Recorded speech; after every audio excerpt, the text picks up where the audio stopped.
Yeah, dude, what's up? This is Steve-O. Welcome to Space Coach Movie Review. Woo! What's up, everybody, and welcome to a brand new episode of Space Couch. I am Brandon, and this is... And I'm Dave, and today we're going to be talking about the brand new Batman movie out in theaters, which they oddly titled The Flash. Let's talk about it. Let's go.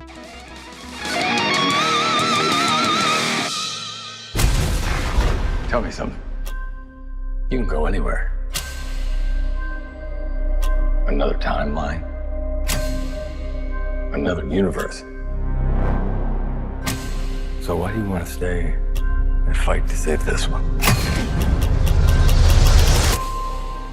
Because this is the world where my mom lives. So, recently, both of us have seen Flash in theaters. Not a lot of people have. It seems to be the consensus right now that not a lot of people are interested in seeing it, I guess, because of the drama surrounding Ezra. The showing I went in today, which admittedly was at 12:30 in the afternoon, had 10 people inside of it. Wow. Including myself. I went to go see it on opening night, and there was maybe 3 or 4 people, which was insane for, the Flash movie call out. But anyways, we're going to deep dive into this. Just be warned, if you don't want to see any spoilers, for now, spoiler-free, but coming up, not so spoiler-free. So let's get into it. Let's talk about the first act of the Flash, a.k.a. Batman movie. Batman movie. The only act that has no Batman. Yeah, actually, that's true, yeah. That's not true. No, that is not true. All right, well, Dave, why don't you kick it off first, and why don't you tell us a little bit about the opening and how it kind of starts off and what happens? So the opening starts with Barry being late for work, as is always the case. Despite being the fastest man alive, he can't ever be on time. Gets a call from, I would say, probably the best Alfred, Jeremy Irons. That's debatable. There's been some really good Alfreds. It's a thing, between animation and everything else. Oh, yeah. I'll give him hats off for sure, yeah. So Barry goes to help Ben Affleck Batman to take care of this situation in which a deadly virus has been stolen. Yeah, I believe it's the Falcones, actually. I looked into that a little bit. So they're stealing this chemical or whatever, and for some reason... They're stealing the Act 1 plot device. Yeah, yeah. They're making the most interesting aspect of the film occur, which I would say is right in the beginning of the film, which is it starts out with some excitement. It's one of the biggest action points. And I think there's some comedy. I know there's some controversy right now about Flash, and I'm going to refer to it as Flash because it's a character, not a person here, stuffing a baby in the microwave. And I actually thought that was kind of funny and hilarious, considering it's a movie. It is, and they also it is explained later.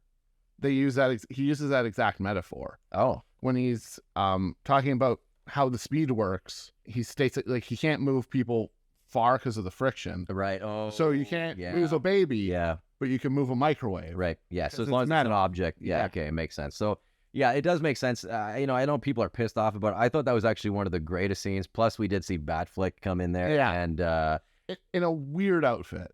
You think so? I didn't it had the blue cowl, which was nice, and the gray. Yeah. But then this kind of weird chest piece. Yeah, it was like paintball armor. Yeah. But at the same point, it's Batman tech, so who knows? Maybe that is because he does slide on the pavement a couple times, which is not a spoiler. You can see that in the trailer. Sure. Yeah. But I think, for me personally, the best Batsuit was Affleck's in Batman versus Superman. Okay. Which was just I get wanting to do the armored one though. No. Okay. No, the first one. Yeah, I understand. Yeah. Yeah, that one seemed comic book accurate, or at least Frank Miller inspired, which is pretty sweet. Yeah, and I get wanting to do the blue and gray because people have been calling for that for a long time. Yeah.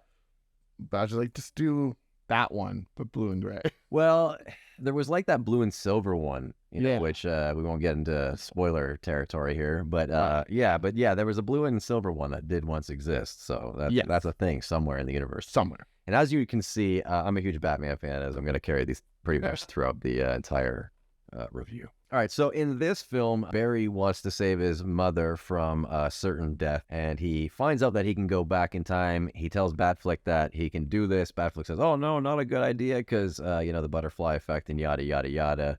And Barry does so anyway. Barry does it almost immediately. Yeah. He's like, you know what, Bruce, you're right. This could have far-reaching effects, but I'm just going to do it, and then it'll probably be fine. So Ben Affleck really talks to him about, you don't have interactions, and any interactions you have. Yeah. And Barry's like, well, I figured out a way I can do it where I won't have any interactions, so it's okay. Which is, not the case. Yeah, because it's like you step on a blade of grass and you mess with the past. But that's the way it is. So we get into that, and then we move into the second act, where Barry meets a younger version of himself after going into the Speed Force, which is kind of a cool way they did it. But the CGI, that was my big thing with this movie. Is some of the CGI in this movie, it looks really good. Yep. And then some of it looks really bad. I think to explain that, though, is I believe they probably had to do extra cuts or whatever, or edits beyond, what their deadline was, especially with the controversy surrounding Ezra. I believe he was probably cut out of certain spots that they needed to completely animate everything. The stuff that is very over the top and fantastical looks amazing. There are some shots of him just running that this looks like a PlayStation 2 game. Yeah, and even worse at times because it's like this weird, like kind of smooth texture on people. Yeah, like there were cameos in it that looked god awful. Some of them were because most of the cameos in this were CGI, which is just a huge letdown in the first place. But yeah, that's my thoughts on it. I think it was a cool premise though. Barry gets pushed out of the Speed Force by another so something happens, he gets pushed out of the Speed Force, meets younger Barry. Younger Barry doesn't have his powers yet, so here's where the little flip comes in. So Barry is still in college, his parents are still alive, and I think this is at this point we're going to be getting into spoilers. Yeah, we'll probably be spoiling a little bit now, so if you're worried about it, maybe click away. If not, just stick around because you might be like everybody else, or not going to see it anyway. Cut ahead to this time code here at the bottom or at the top. I don't know where we're putting it yet. Right now. All right. Okay, spoilers. Now. So Barry's parents are still alive in this timeline. His dad never went to jail because his mom was never killed, which makes sense. And he runs into himself, and it is the day of the accident. Yeah, it is actually, which is coincidental, but... It's not. We'll let it fly. It's not coincidental. You don't think so? No? They straight up say it's not. Oh, okay. well then. When you get into the third act, the villain straight up says, that's I true. knocked you on that day to make all this happen. Yeah, that's true. Yeah. Because, you had to be there on September 29th to make this whole series. Right. That makes sense. So Barry goes back. He meets himself without powers. His younger version, he gives him powers, or he basically established that he needs to get powers. Why did he need to give himself powers? I don't understand that one, the younger Barry. What was the excuse for that one?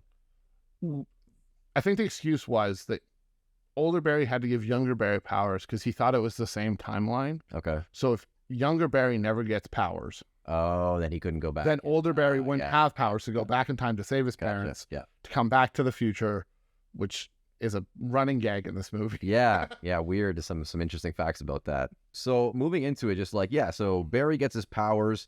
Some exciting scenes. There's some downtime in there as well, but I know that they need to establish story, so you got to put some of that in there. But I thought overall the second act, pretty good. They kept up with some of the action, the pacing. Barry gets his powers. Original Barry loses his powers. Yeah.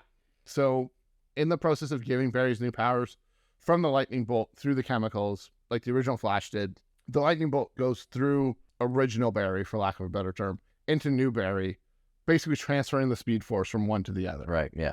So second act is like younger Barry learning how to use the Speed Force. And kind of being really annoying. Yeah. I'll be honest, that character really, really bothered me in many aspects. I know they needed humor. I thought there was enough humor without having an overly obnoxious character, but they even kind of leaned into that saying, like, you're annoying. Like, he calls them annoying, And the thing I noticed is, like, younger Barry in this acts a lot like Barry did in Justice League versions, which older Barry kind of leans away from. He's kind of a bit more mature. Yeah. He's still awkward, but he's not as over the top that people found annoying. Whereas younger Barry is 100% that guy. It's like his first entrance, he just like kicks over a garbage can. Just like super obnoxious to a point of like, maybe that makes sense what went in the psyche of that actor. But anyways, second act, not too bad. I thought overall some good action. It kept up. The first act, second act was actually really good, entertaining. It also leans into the third act, which brings in Mr. Michael Keaton as Batman, which was so amazing to see him on screen again. I know this is where they're feeding into the people that want to see it, but I clearly love 89 Batman, and I was really happy to see him make a return, even though I know it was some fan feeding shit, but at the same point it was really good fan feeding bullshit with a side of pasta. Would you kind of get into? Pasta also takes a big place in this movie. It is big very part the Pastaverse. Yeah, because like Barry's mom dies because his dad had to go get tomatoes for pasta sauce. Yeah. Which, here's the thing. her pasta sauce that was so good, and she made it all the time.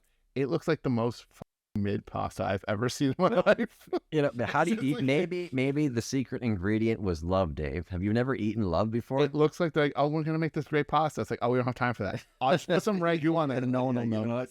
Just smother some stuff from the Just put some store. ragu on. It's my secret recipe. For someone who makes pasta, there is way too much sauce on that. Wow. This could be a preference though. That could be a complete preference thing. You know, I've never been to Italy, and I hear the pasta there is definitely but the sauce is also very light there. Oh. They don't pile it on like we do here. Anyways, completely trailing off topic. Batman basically explains the multiverse to younger Flash and older Flash, kind of explaining how it works in his own little way, using paths, which is really interesting. And they realize that they need to find Superman. So they're going to go in search of Superman because Zod is now attacking Earth as he did in... Basically, Man of Steel is happening. Yeah, Man of Steel is happening, but this time there is no presence of any metahumans, so Flash is kind of trying to use Younger Barry to go and find Batman and then go and find Superman. That's actually a pretty funny moment when Barry's trying to get together the Justice League, and he's searching online, and there's no superheroes, there's no cyborgs, there's no Aquaman, there's no Batman. Everyone's like, yeah, no, there's Batman. No, Batman's real. Yeah. Well, he's not non-meta. So, like, they go and find Batman. They're on their way to go and check for Superman in Russia or Siberia. Siberia. Which I wonder is if that's a nod to, like, the Red Sun kind of series. Well, I do know in the story that they're referencing in this, which is Flashpoint, Superman was taken by a shadowy government agency and put in a big hole. Was it in Siberia or Russian? I don't remember. Okay. So similar, but I thought maybe that was kind of a nod to the Red Sun. It might have been. The fact that it was in Russia. It was supposed to be like, he landed in Kansas, though. Yes, Superman did. So here's where it gets into it. We learn that there's actually Supergirl, and they go to rescue Supergirl. It's funny when Batman, when they initially find Supergirl and Batman looks, it's like, oh, it's a female. It's like, it's not him. It's not him. Like, just like walks away. Like, yeah, you know what? This girl can just stay here with all these holes in her back and stuff. For most of it, Michael Keaton's Batman is like 2 minutes away from like, I'm done. Yeah. Like it's like one extra step. It's like, we got to do this and this. Well, they basically Thomas Wayne'd him almost. Like, yeah. I mean, like pretty much in their own way. He became like an older Batman that was just like gritty and just didn't seem to care too much. Somewhat. I mean, he wasn't, carrying pistols and stuff, which would have been cool. I would have been okay with that, to be honest. Zod's taken over the Earth, and we get into this last act where both Barrys now get their powers back, or at least the original Barry has his powers back, and they're fighting together. I thought this was super predictable what was going to happen here when I watched the trailers. I knew it exactly what was going to happen. They spoiled too much. And here's the thing. They get in this big battle, which was all right. It's not a bad battle. It's okay. Yeah. Supergirl demolishes Zod for most of 98% of it. And then he kicks out at 2. Yeah. He literally just kicks out. Yeah. And the ref doesn't call it. He's just John Cena. He's like, nah, I'm good now. Yeah. And then all of a sudden stabs her. Yep. And she dies in the battle, and Barry freak out, and they say, oh, what's going to happen? And then, Dave, they kill Michael Keaton twice visually in front of us. And no! And implied happened a lot more. Yes, it definitely implied it happened a lot more because younger Barry gets super frustrated when older Barry realizes that there is no way to defeat Zod in this universe as they try multiple times. Yes. And fail. So I guess in the middle of fighting, younger Barry doesn't phase in time and gets like shrapnel in him, which is how he gets this Dark Flash costume. I actually thought the Batman suit was going to melt on him, and that's how I think it's like, it was when I saw the thing go through his arm, I'm like, this is just going to keep happening, and it's just going to kind of keep going and going. But basically what happens is they show him do it, I think, like 3 times. Yep. Fails every time. And then the Dark Flash, which is kind of this weird mixture of the Rival and the Black Flash, like the Grim Reaper for speedsters. Well, I know they had something in the Flash show with Grant Gustin or whatever. Yeah. Where they had a character like this with some kind of Kryptonian armor. It was like the same. That was Savitar. Yeah, Savitar, yes. So, yeah, Dark Flash comes in. He's got these purplish kind of powers, which I thought was really cool. He was an amazing looking villain. Yeah. A good setup, in my opinion, even if it was predictable that it was younger Barry who goes through the Speed Force, I guess, for hundreds of years until he becomes this, like, distraught, evil version of the Flash, you know? Just someone who's just so driven by this goal of trying to make it all work. Yeah. And the movie spells this out. No matter what universe, there are certain things that happen. So like Batman, no matter who's Batman, he has an Alfred. Parents die, yada, yada, A to B to C. So what's revealed is in this universe, the world dies. It's just fact. No matter what you do, you cannot fix it. They dealt with this in the comics as well, too. The same premise is what happened here. It's like Barry goes back, tries to do it, can't do it, goes 100 times over, and then tries to stop original Barry. Yes. So original Barry is trying to, I guess, save the day. Looks like he can't beat this newer version of Flash, and younger Barry steps in and gets killed by himself. So does he commit suicide technically? Because Dark Flash stabs younger Barry, who sacrifices himself to save original Barry. Well, it becomes a causal loop at that point, because younger Barry, the Dark Flash, which is younger Barry in the future, kills himself. Right. Immediately wipes himself out. Yeah, exactly. So, which was an interesting way to cap it off. The one thing I did not like about this is the fact that kind of negated everything that happened within the film. It's just like, oh, it didn't work, therefore we're just going to kind of cancel everything out. And it didn't really even solve anything because he goes to a new universe in the end. Yes. So I understand that was done in Flashpoint, but I feel like this one didn't give me the same sense of like impending, like, oh, or like there's some sort of resolve. To me, it was just like, it didn't work. Everyone's dead. I'm out of here. Which I know is Flashpoint, but it was just done differently in a way that didn't seem cohesive to me, in my opinion. And the one thing I got from this is that even though Barry knows, like, he can't fix it, he can't do it, clearly he still did. He still changed something, because his dad's appeal is coming up, and there's a video footage of him at the grocery store, but the problem is he never looks up, so you never actually see his face. So Barry at some point moves the tomato cans that he was going to pick up from the bottom shelf to the top shelf, so that when his dad goes, he looks up. Yeah. So that's still a change that happened. Maybe was written to be part of the Flash too. Probably. Or like I said, I think as we're having problems, they probably had to do reshoots where they just like almost couldn't fix certain things, or had to reshoot certain things with CGI. Because I'm not even sure that he plays Dark Flash. I don't think it is. Yeah, I don't think it is. I think they probably got something else where they were like, they intended to do a completely different idea with that. And they're like, you know what? This is now the new story because Ezra is on many pills. And keeps doing crimes. Yeah.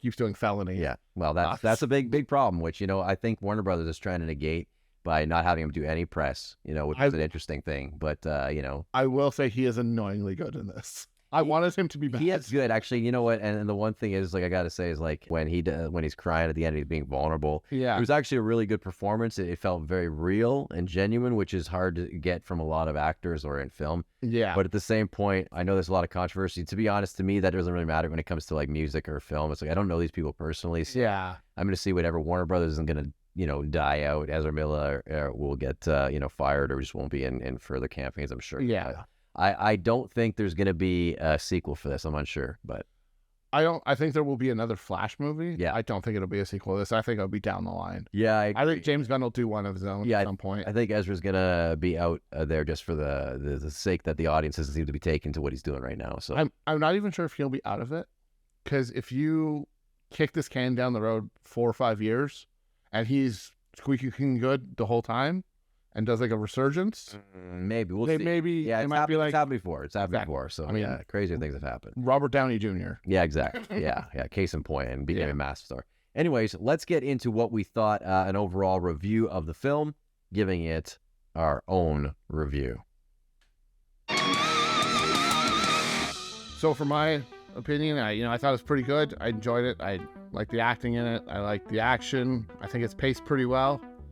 There are some weird things. Some of the CGI is very suspect, so I'm going to give this a 3.5 out of 5. Cool. Well, I'm going to do it again, sorry. So after watching the Flash movie, I got to say it was a good action-adventure ride, but I kind of felt like they phoned it in a little bit on the third act, so therefore I'm going to give it a 3.5 out of 5 space couch cushions. I love you, Michael Keaton. See you next time.